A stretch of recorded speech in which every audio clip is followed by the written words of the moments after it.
Welcome to RPTV. This is Kelvin Ravela, and we are going to discuss today about Regent Park Laneway naming proposal. Today we have our guest Sean Major from Toronto Community Housing. Welcome, Sean Major. Uh, Before I begin my interview, let me ask about can you share about your role and position at Community Housing? Certainly. So I am the revitalization manager for Regent Park. So what that entails is the community engagement and community development work that Toronto Community Housing engages in to complete the revitalization. So it focuses on the planning activities that are happening in the neighborhood, as well as community development and community engagement. Okay, so we invited you to talk about this laneway naming proposal. So where is this laneway located? So the laneway is located just south of our building at 150 River Street that was just recently built, and north of the two market buildings that are in the process of being built. So it's north of Dundas, going between River Street and Sumac Street, and runs parallel to Oak Street. Okay, and So is it's this laneway south of Oak space? and north of Dundas. Okay, and is this laneway special or all the laneways are named in the region park? So this laneway is a living laneway. So what that means is that there are actually entrances to amenities from the laneway, and the two buildings that have, or the buildings that have access to the laneway will have outdoor amenity space. So 150 River Street, for example, has playground equipment and other amenity space. That is located on it, and the market buildings that are fronting this laneway will have live work unit spaces. In addition, there's also another building, a TCHC building that is being built, which will have some TCHC uses, some office space that will front on the laneway.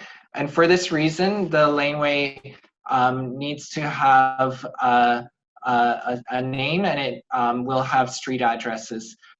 In Toronto, some laneways are named, and people may have addresses on them, but there are also cases where laneways do not have names. But in this case, because buildings will have addresses and have access off the laneway, they need to have names.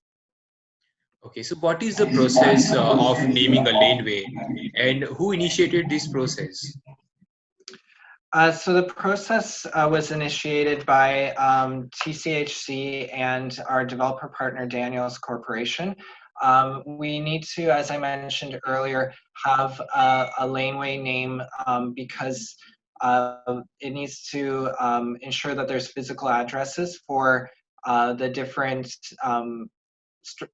fronts, the different storefronts or doors that are opening onto that laneway. And so we started the process first by going out into the community. This was about a year ago in the summer, to going to different community events such as the Taste of Regent Park, to hear from residents some ideas of potential laneway names that they might have. As well, Toronto Community Housing, alongside Daniels, we put out a mail out to all of the residents in Regent Park, asking them to submit laneway names to us. So there were a lot of different venues that were given in which people could submit their laneway names. And then the idea was that we were going to collect those laneway names and narrow them down to a smaller list. And we would narrow them down using our revitalization working group, which is a group of residents that support us and help us as a group in the engagement that we do in the community. In the meantime, there was the tragic death of Ratna in the community, which happened as a result of a hit and run on near Dundas and Regent Park Boulevard.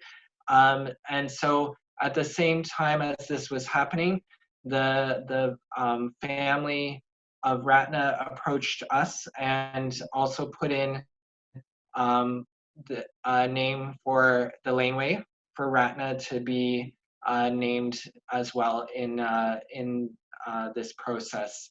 And there are some special considerations when it comes to naming a laneway, especially after someone who has passed away. So if you wish, I could speak to those as well. Yeah. Uh, we can talk about that later, but first I would like to know about the I understand there was this community meeting held and residents were asked to share the names they would like to have for laneway. So would you share some of those names and which names were most voted? So the residents had already put forward the names, as I mentioned earlier. And we had narrowed those down to a smaller list of names. And then at the community meeting, the point of the community meeting is that we needed to verify which names would go in front of the Toronto City Council for approval. In other words, which one would be the final voted name.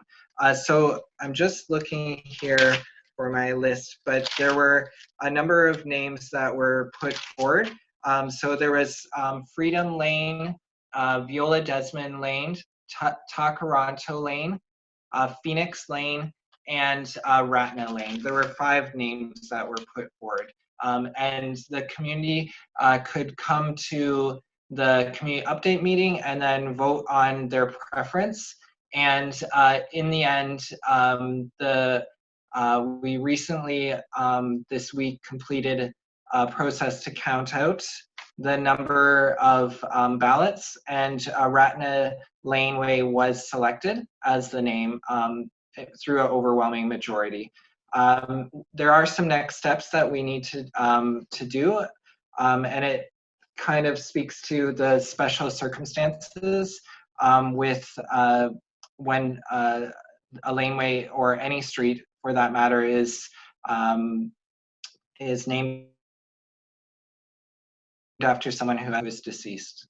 So in this case, when the family approached us at TCHC about the fact that they wanted to have the laneway named after Ratna, we then in turn approached the councillor, and the councillor had also been approached by the family at the same time, because there are some stipulations or guidelines on how streets can be named. So one of those guidelines is that streets are not to be named after someone who has died within 2 years of the laneway naming. But there was strong support from the community, and we confirmed that through the voting process. And the councillor had, like I said, spoken with the family, and the councillor has indicated that she would go through the process with Toronto City Council to overrule that rule that indicates that laneways or streets cannot be named within 2 years of someone's passing. So she has committed to that, but it's still in process. So right now where we're at is that we have the laneway name validated through the community. The community with a strong majority has indicated that they support the name Ratna Lane. And so we've brought that forward to the appropriate folks and brought it to the councillor's office. And they have some steps to take as well. So it's not a finalized process. It's not at its finish point. At this point, the community has ratified that they agree with this, but there's steps that still need to be taken, specifically that the councillor needs to bring it to Toronto Council to override that rule, and then it needs to be voted in council. And I will point out, of course, with the ongoing COVID-19 situation, that council just recently met, and so of course this may impact the process and timelines. Okay. Can you tell us about Ismathara Ratna and her passing away? I think it would be better for you to speak to the family about Mhm. that, because they're their family. I do know from my limited you know knowledge about this, like at the time, certainly it was a very tragic situation, and um, the community was deeply impacted by this. TCHC is very involved in the community because of the ongoing revitalization, and you have a large number of people who live in TCHC units in Regent Park, and so certainly our own TCHC community was impacted by this, and it was a tragic loss in the community as well. And I know that Ratna was deeply involved in the community, was involved in childcare, contributed to supporting her friends and neighbors and family to, have a better life. And she was deeply loved in the community and by her family and friends. But I think during that time, it was very difficult for people to process, and there was some community vigils and mourning that happened, and remembrances that happened in the community. But it would be, if they're willing to talk about it, I'm not sure, you'd have to see it whether they would, but the best people to speak to Ratna would certainly be her family Okay. themselves. Hmm. So, where will we know about the final decision? So it has to go through, as I mentioned, the process with Toronto City Council. And then that involves it being brought forward at council, and council agreeing to override that rule, and then voting in the name. Um, as I mentioned, they just recently, I believe, had their first council meeting last week in the new conditions of COVID-19, and it was held virtually.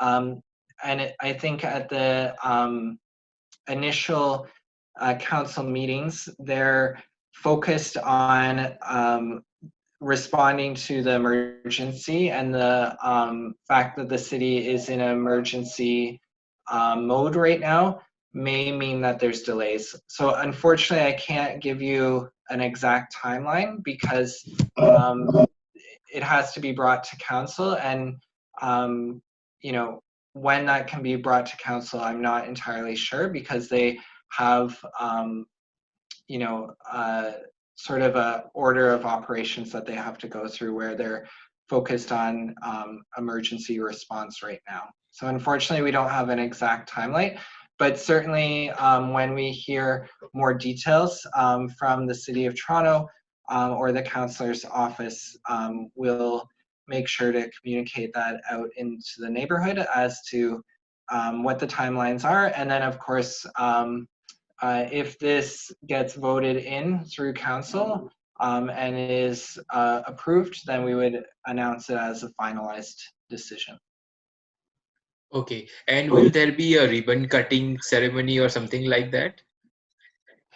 I think we could definitely explore that. Like, we haven't thought about that because we're working on these initial steps first. And, although everything looks good and should move forward, there's no guarantees with everything. And that's been clear with the family. But, it certainly looks like things are moving forward and it shouldn't be a problem. However, we would want to make sure that things are finalized, and then we could get into the planning of any sort of ribbon cutting. And it, would want to be coordinated, of course, with the neighbors that are nearby to the laneway, and how we can do it in a way that honors all the story and history that's associated with this, and works with the different stakeholders that would need to be involved. It's definitely an idea that sounds wonderful, and I think it would just need a lot of proper input from the community and other stakeholders, and of course for it to be finalized to go forward. Yeah. Anything else you would like to share with us on the same issue? No, I think that pretty much covers the main points. Certainly, if the family feels comfortable, they might speak to Ratna's legacy to a greater extent and in greater depth than I am able to. They know her very intimately, obviously. On behalf of RPTV, I thank you for this interview. Thank you for being our guest today, and we look forward to the ceremony. Okay, thank you. Thank you. Have a good day. My name is Kelvin Rabela, and I am reporting to you from Regent Park TV. Like, share, and subscribe to our channel. For more information, follow us on all our social media platforms. And don't forget to visit our website, as well as comment down below what you thought about this video.